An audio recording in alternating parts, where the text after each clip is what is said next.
ও জানু আইসো, তোমাকে আমি অনেক মিস করতেছিলাম। হ, আসছি। কি কিছু লাগবে? আচ্ছা, তুমি এমন করে কথা বলো কেন? কিছু না লাগলে কি আমি তোমার সাথে ভালো মতন কথা বলি না?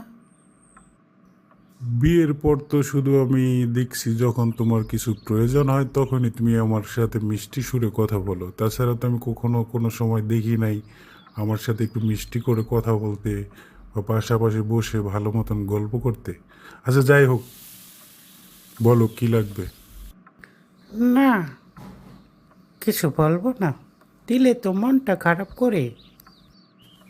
আচ্ছা, বলো বলো, সমস্যা নেই, বলো। আচ্ছা জানো, তাহলে চলো আজকে একটু শপিং করতে বেরোই। আমার কিছু কেনাকাটা করা লাগবে, প্লিজ। আমি জানতাম এমন একটা কিছুই হবে। তাছাড়া তুমি তো প্রয়োজন ছাড়া আমার সাথে মিষ্টি গলায় কথা বলো না। দেখছো, কথাটা তো মিললো।